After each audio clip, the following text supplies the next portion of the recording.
really have to be poor to turn you on? That's not fair. Welcome to Rags to Bitches, a Dynasty Watch Party podcast. Kick back as we experience every slap, steely glare, and cruel barb from the 1981 primetime soap opera. with discussions, games, and so much more. There's plenty of campy fun as we party our way through the big emotions and even bigger hair in the one, The only Dynasty. I'm AG, And I'm Amy. and let's dive right into this. So this episode is Season 1, Episode 2, Oil Part 2, because we're still on the pilot.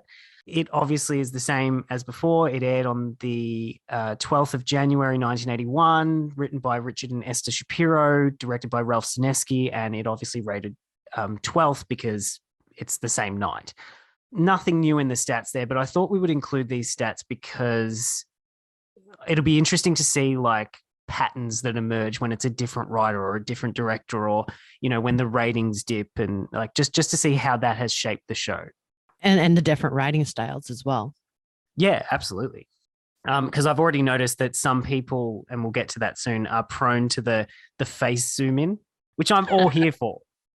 So this episode kind of shifts the focus a little, that it starts up with Matthew picking up his daughter.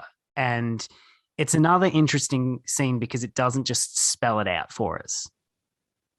No, it doesn't. And the ride that this episode takes us on, of all three of the pilot, this is actually my favorite episode. It was a pretty good one. I did enjoy it. There's a lot of stuff to talk about. And I think one of the things that this plot line did particularly well is for a primetime soap opera, for it to deal with mental illness in the way that it did was really interesting. Now, from what I understand, that is dropped later on in favor of a less than nuanced Claudia. But I thought it was an interesting way to deal with it in a soap opera. Well, what I thought was really interesting too is that it showed not only Matthew's perspective and this being his wife and him having to balance between his wife and his daughter, or it showing Claudia's perspective as her being the one who's ill. But the thing that really got me is them showing Nancy's perspective and the difficulty she had in sort of, I guess, accepting her mother and feeling like she needed to walk on eggshells. The way that it presented itself, you know, like something really bad happened previously for this dynamic to be this way. And one of the things that I wrote down that I thought was very impressive was something that Matthew said to Nancy. And he says, it's a hospital. She says, it's a hospital for crazy people. And he says, you're old enough to understand we don't use words like crazy people. And I thought that was pretty interesting, particularly for 1981. Yeah, well, like for that time, that's a pretty bold statement. The show tackles things like this a lot. With this episode too, class plays such a huge role as well. And, you know, I fully expect like the campy, vampy, trashy in all the good ways Dynasty, but I wasn't expecting them to take on issues the way that they did. And I think that's super impressive. Well, I think one of the great things that they've done in this first season is that they've taken on issues, and I don't want to be that guy that's like, you know, crapping all over every new show, because there are some great new shows that have come out lately, like Hacks and Mayor of Easttown and like all these shows that are phenomenal shows. So this isn't a blanket statement. I mean, I understand that there is nuance to this, but a lot of more modern shows tackle these issues, but just in such a heavy-handed way, whereas this is done with a lot more thought to the multiple faces of these issues. It's not just focusing on one person. What I think that a lot of shows do now is they make the issue and then put the show around it instead of making the issue part of the show. And so the way that they've been able to tackle some of these very different things in this show and still keep it engaging, but make you stop and think for a second and be like, yeah, like why do I say that? Or why do I think that? I think it's tremendous at any time, but I remember the 80s. I was a little girl in the 80s. I remember how difficult some things were. And so for that time particularly, I think it's astounding.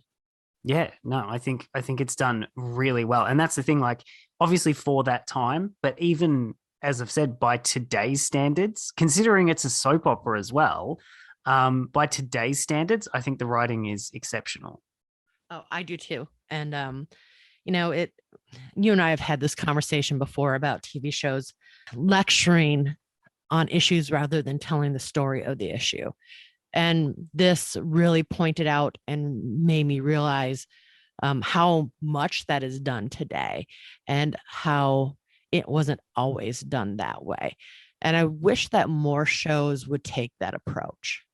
Yeah, and because it's infinitely more interesting. Like as you say, if you just said, "Oh, well, Claudia suffers from mental health issues, and that's what we're going to focus on." I mean, that's interesting enough, but it's not as interesting as, okay, but how does that affect the people around her too?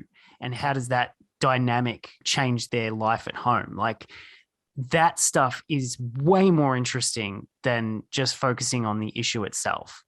Oh, absolutely. And it tells a fuller story. And it's also not, it's without judgment too. So like, Matthew can have his moments or the daughter that I'm now having a mental blank at her name. Nancy. She can say the word crazy or something. And it's not this like, how dare you? Because it's like in that scenario, people are flawed. They're going to say things that maybe aren't the right thing to say. And it's not said with the same judgment of a lot of modern storytelling has.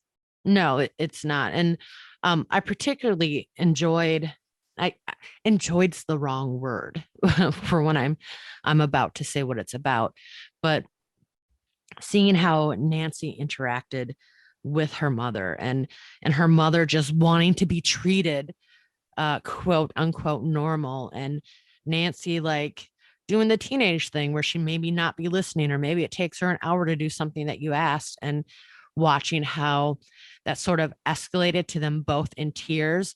But the tears are there out of frustration and of longing and wanting to be connected and wanting to be close. They're not tears out of resentment or anger. And that really resonated with me.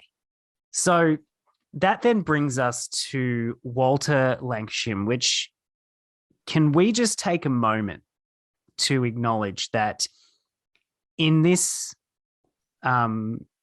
series where, we know what it's going to become, but at the moment, the women's hair is fairly flat. I mean, except for Crystal's blowout, the women's hair is fairly flat and fairly normal, fairly everyday. Walter Lancashire's hair is amazing. Like, is that a wig? I think it's a wig. I like good old Walter. He has some vigor and vim to him, and I appreciate that. He is like the symbolism of down with the man, and the man being Carrington, of course. And he knows what he wants, and he's going to do what he can to get it. And I appreciate that a lot. Yeah, no, I do enjoy him as a character, but every time I see him, just like that hair, it's a character in and of itself. And so after this fight with Crystal, Blake attempts what is a romantic gesture, but to me came off kind of comedic. And I don't know if this did this for you, but it did for me. So when Blake is apologizing, he sends, like, he basically just buys out an entire florist and sends it to Crystal. And initially I was sitting there thinking, who organized this wedding? Like, I thought they were flowers for the wedding. And I was like, but none of them match. Like, it didn't make any sense. And then I was like, oh, okay, he's apologizing. But then it kept going. Like, it was really long in them bringing in the flowers. And it was almost like I was waiting for it to take a comedic turn. Like, she can't, she's drowning in this like sea of flowers. So I don't know if it rang that way for you, but it almost came off like a comedy skit because it ran so long. Yeah, I wasn't so impressed with that part. I think that really made me roll my eyes, and I don't know, I lost a little bit of respect for Crystal this episode, I gotta say. She can be bought with an entire florist. Yeah. She has a price, and her price is flowers. Lots of them. Well, the tipping point of where she can be bought is a dog made out of flowers. I think that was like a big thing in like the 80s and 90s to have. Oh yeah, you can still get them animals today. Yeah, don't ask me how I know, but you can get them today. My There you favorite thing through all of this, though, is when Blake says to her, "Do I need to be poor to turn you on?" And I'm like, "Oh my God, here we go. Here we go, people." That kind of leads to the next part, but also my feelings on that scene as well. So he takes her out to a cheap dinner. So Blake, in his infinite dick measuring competition, decides that he will take her out for a Chinese meal that's under $20, but he's going to fly to San Francisco to do it. And she's kind of impressed by it. And I'm like, wow, you seem like a douchebag. It's like, I don't know. I have a complicated relationship with Blake. I do. And as I say, the thing that humanizes him happens at the end of this episode. And I think it's really interesting that that's the thing that humanizes him. But we'll get to that too. But yeah, I've just written $20 Chinese meal, San Francisco douchebag vibes. So that pretty much sums it up. Pretty much, yeah. Like, it's clear that she's uncomfortable with this newfound wealth, which is understandable. But then she kind of leans into it. But he just feels like in these scenes, I don't know if he's meant to come off as suave or like, you know, the Prince Charming, but he really feels like he's manipulative. He's very manipulative, man. Yeah.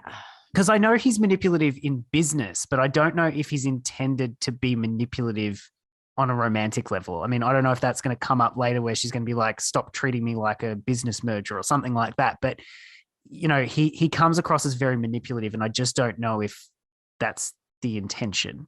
I don't know. I feel like Crystal in some ways is a prize to him, and that's it.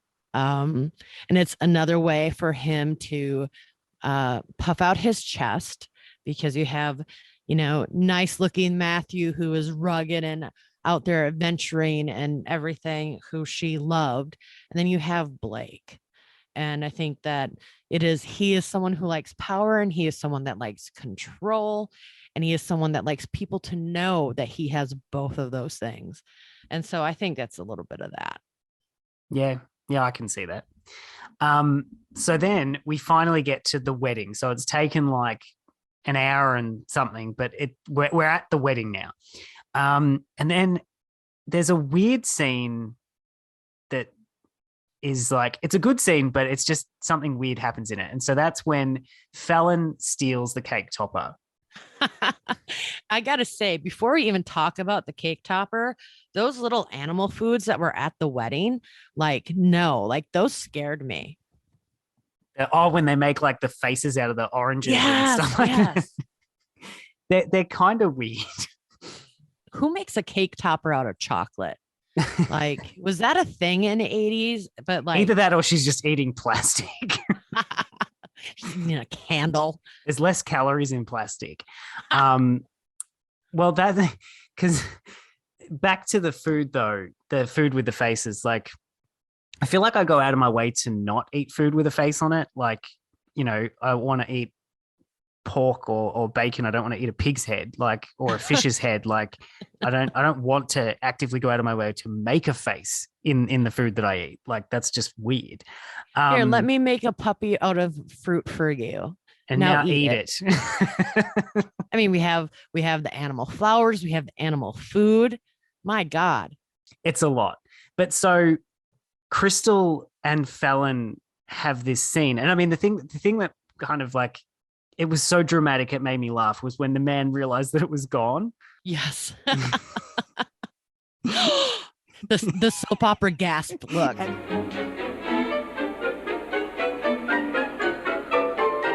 Take her!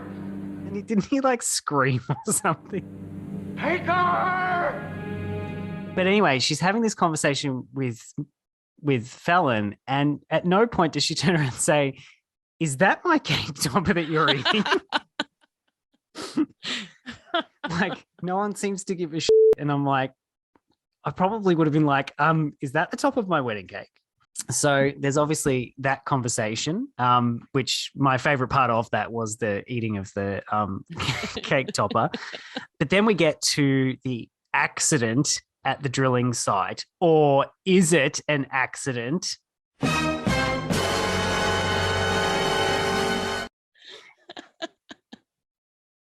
So, I mean, clearly it's not an accident. Did he do this in hopes of killing his rival? Because in the last episode, we talked about a plane being shot down over Kansas. He did. Or did he do this to tamper with someone else trying to get oil? Or did he try two birds, one stone?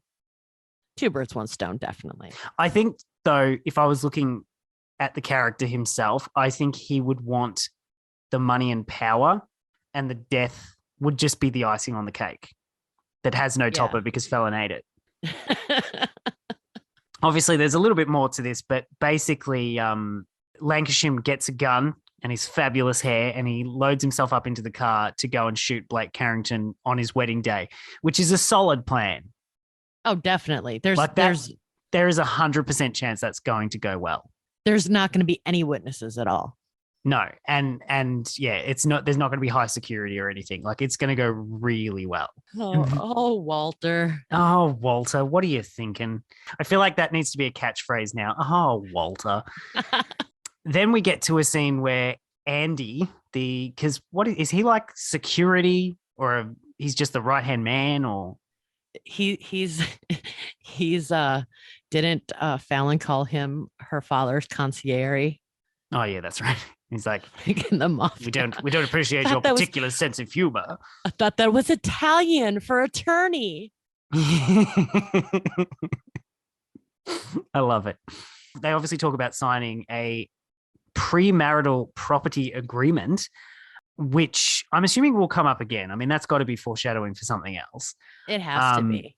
But I think it was good because that, with a few other things as well, has excluded the possibility that Crystal's a gold digger. Yeah. Well, and it gives her ammunition against Fallon, who pretty much believes she's a gold digger, or that she's just some prize to be won. Well, here's the thing with Crystal that confuses me, or if not confuse, it complicates things for me.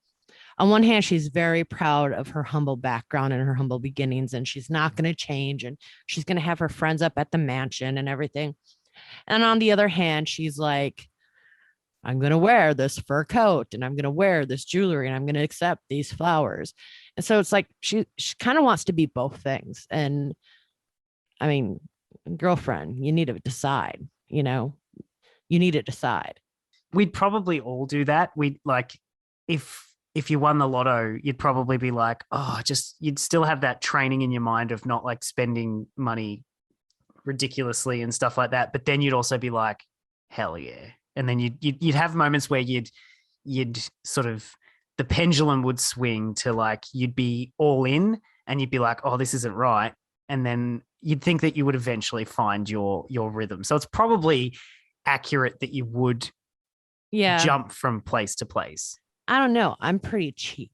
Like, I've thought about that. If I were to win $1 million, what would I do with it? And I would buy a very, very inexpensive home on a very small piece of land away from people so that I don't have to see people. And I would bank the rest, because then I can just like live a retired life. But I don't know. I guess maybe I would be tempted to buy like $1,000 copy of the Encyclopedia of Dune or something. I don't know. But yeah, I guess that's the thing, isn't it? That it's like, I'd be the same. Money is no object for stuff that I want, but I wouldn't be going out to buy a palatial dynasty mansion. I mean, you don't want a ballroom? No. Now it's I'm going to theaters. build a house now that's just a normal, residential house, and it's going to have a ballroom in it. Now instead of fancy people having ballrooms, they make theaters. That's the new thing. Yeah, which is much better than a ballroom. Then we finally get to the reason that there is this rift between Stephen and his father. And this is probably some of the best writing that I've seen so far on this show. I have to say, I like some of the things that they were bringing up in this whole argument, right? Where, Stephen's telling him, you're selling this country out and talking about the oil fields and making other people billionaires and opening up for the war. And then he talks about like corn and ethanol and wanting to get into that. And they have this screaming match, and like, that's 1981. And they're talking about that. Like, I'm telling you, there's so much in this show that was so ahead of its time. Well, yeah. And then as you say, like, there's so much of it that can still transfer to today's standards. I mean, maybe not the gay thing as much. Like there's been a lot of progress in that sense, that like that conversation feels like it's very 1980s, but a lot of the other stuff, it's still just as valid as it was back then. I mean, I have written in my notes, Blake at least knows he's a capitalist piece of shh. This is the scene that I feel humanizes him, because up until this point, he's come across as a rich, entitled douchebag that just thinks he owns everything. And I mean, that is who he is. But to me, the thing that sort of humanized him was this scene where he's talking to Stephen about his, as he calls it, faggotry, which I love that they use that word, because I'm like, that is exactly the kind of word that someone like that would have used. Definitely. So it's not shying away from it. And I'm like, I love that about it. But the reason why it humanized him is not because he's like, you're my son and I love you and it's all happy and lovely. He tries to have his own compassionate perspective, and as misguided, as intolerant as it is, for someone of his socioeconomic status in 1981, that was probably relatively liberal. Oh, definitely. Definitely. And that's one of the things that I really liked about this scene too, is that it showed how different Stephen is from his whole family, going from his beliefs to who he is, to his sexuality. And you see Blake trying to reach out, but it's like just the moment they're about to make contact, Blake becomes an asshole again. It's almost like he realized he was being vulnerable and he's like pushed him away. Right. You gotta be the tough guy. Yeah, that's right. Gotta be the man. And that's the thing too, that like his solution, though it's not healthy, when we look at it in 2021 standards, his solution of, I can forgive a bit of sexual experimentation, just don't bring it home, and that stuff like that would have been seen, especially as I say, in that socioeconomic status, that would have been seen as quite the liberal standpoint. Like it would have been cutting him off would have been probably the more standard thing to do. Right. I agree with that. And I think Blake is trying, but I think that some of the hurt for him isn't just that his son is gay. And for a man like that, that is a hurt. But I think it's because Stephen didn't tell him, and he found out on his own in a different way, probably having someone follow him or something. And I think that part stung him as more. And that becomes like a vicious cycle, because it's like he doesn't tell him stuff, which then causes him to feel this rift between them even further. But then he goes out and does stuff that makes the rift divide even further. Right, exactly. It's this perpetual cycle, and one of them needs to throw a pebble into the machine and make it stop. But then after that, so that was one of the final scenes of part 2. And then we cut to the longest pan shot in television history, going over that garden to Crystal staring out the window, and then it freeze frames to be continued, which I don't think it did in your version, because you said yours was the full 3-part pilot. So Yeah. you didn't get the to be continued. No, I didn't. Because see, it was really weird because episode 1 didn't have a to be continued. It was just played as part 1 and 2 on my DVD set. And then part 3 had its own episode, but then you get the whole thing. And I'm like, it seems weird. But It is weird. then again, that's what happens when you've got a 3-part pilot episode From like 40 years ago. from 40 years ago, which is crazy. Wow, I just like realized. Yeah, that's what I was just like, that's crazy. Cause like I can think like I was not alive when this aired, but I can think back to people watching this show, and to think that it's 40 years old just scares me a little. Like, I think I'm about ready to have an existential crisis right now about aging. That's the new segment now. Amy's existential crisis. Oh dear. And that's it. So yeah, to be continued. So I guess now we're ready to distract us from our existential crisis. We're ready for Amy Presents The More You Know. As with the last episode, I find one element of the episode and I go down a rabbit hole, because going down rabbit holes is what I like to do. And since it took me by surprise that in January 1981, we were getting a show that had a gay character that appeared regularly on television, I decided to look into when that happened in American television. And I was surprised to find out that in 1971, All in the Family, which is best known for the main character, racist Archie Bunker, was the first show to feature a gay character and on American television. And the character was one and done. It was just one episode. It was one of his former friends who was a former football player. But 4 years later, they did introduce a reoccurring trans character. The first reality show in the whole of this. It wasn't the real world like everyone wants to think. It was called An American Family. And it was on PBS, and it aired in 1971. And it featured the first reoccurring openly gay, quote unquote, character, Lance Loud. The show was shot documentary style and showed the day-to-day life of an average American family. And he was out and he was open and he was proud and he didn't hide it from the cameras. Then in 1977, Billy Crystal's character in Soap, Jody Dallas, was the first primetime gay father on network television in America. And then came our Stephen Carrington in 1981. There were shows that came after that had like one episode here or there featuring an LGBTQ plus character. A lot of those episodes were framed around the AIDS crisis in the 80s. But yeah, I thought that those were very interesting things.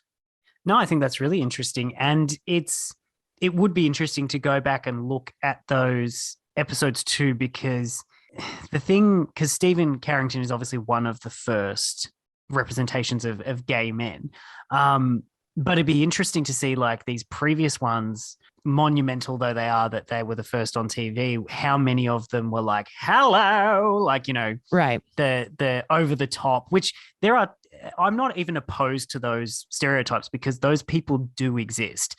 But the thing with Stephen Carrington is he's obviously got more layers. Like he has an effeminate side, but he also has the masculine violent side, and like there's multiple levels to him.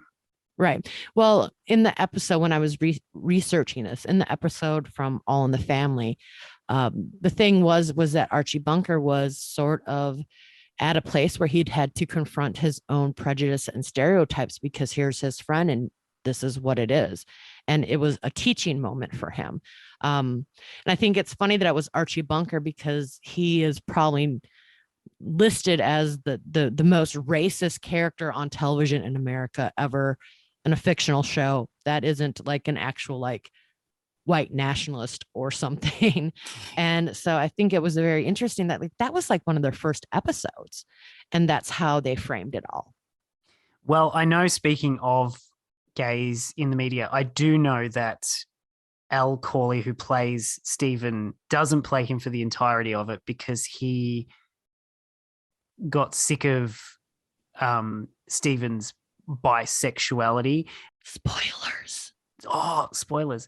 From what I understand, he was sick of that, not from the perspective of like, bi erasure or anything that people would talk about like that, but it's just he sort of figured that the studios were intervening there again. So that'll be another thing to watch as we're watching through this and see how much of it is the character's legitimate sexuality and how much of it is studios being too scared to actually put something out because they're worried about the reaction.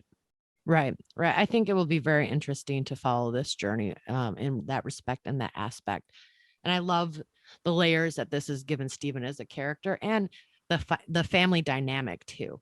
It's not one note.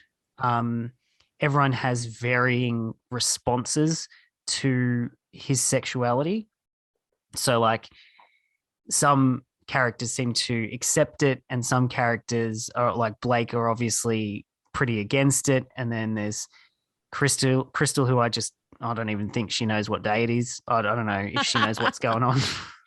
So she's just too busy like staring off into the distance as cameras pan into her face. And feeling left out. Yeah, which is probably fair. Yeah, it definitely is.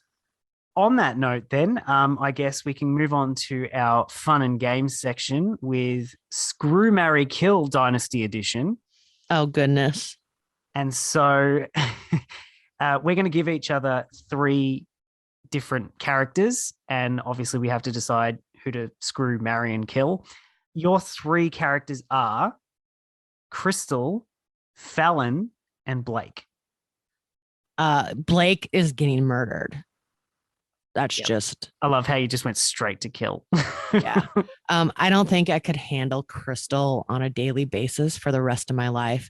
So I guess I marry Fallon and I screw Crystal and I murder the I murder the F out of Blake. Well, but then the thing is, don't you want to marry him and get a room full of flowers? No, because they're going to look like dogs and I'm a cat person. And a Chinese meal from San Francisco under $20. I mean, if he flew down cheese curds from Wisconsin to where I live, that might be tempting, actually. He might go from kill to screw. No, still no. Not happening. No. Okay, so I have 3 people for you. Okay. And it is Crystal, Claudia, and Fallon. Oh, okay. So I reckon I'm going to go with screw. This is a tough one. I'm going to go with probably the same as you. I'm probably going to go with screw Crystal, marry Fallon, and the third one was Claudia, wasn't it? Yeah. Kill Claudia. I just don't know if I can handle her stuff. Soap opera gasp. Her soap Dun, opera dun, drama. dun. Oh, no, sorry. I'll have to add that one in, won't I?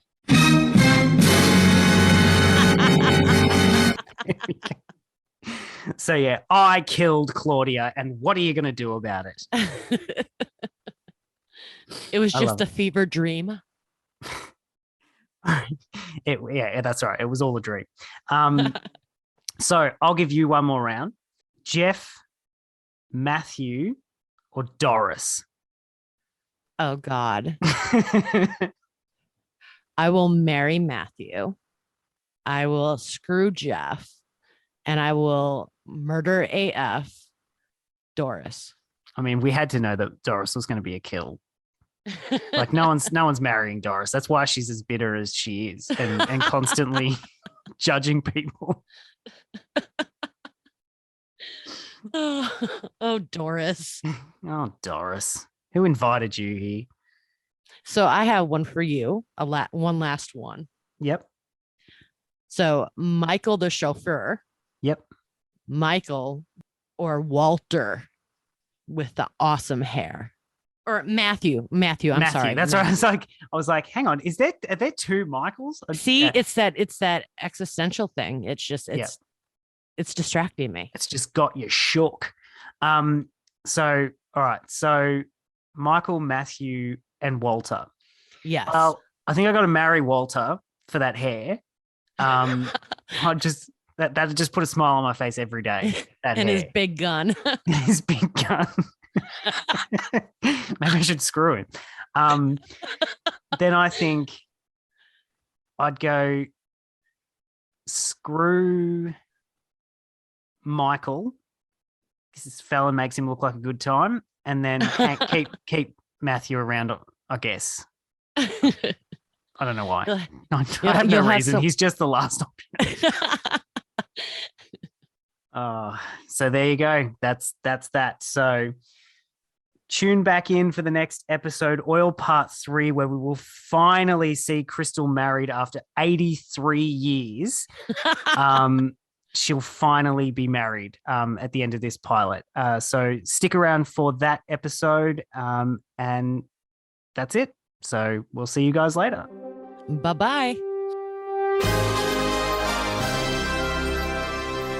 What are your thoughts on the series so far? Let us know by leaving us an audio message at anchor.fm/rags to bitches. You can also reach out to us on our social media with all the links below. We can't wait to hear from you. Until next time, keep it classy and keep the party going.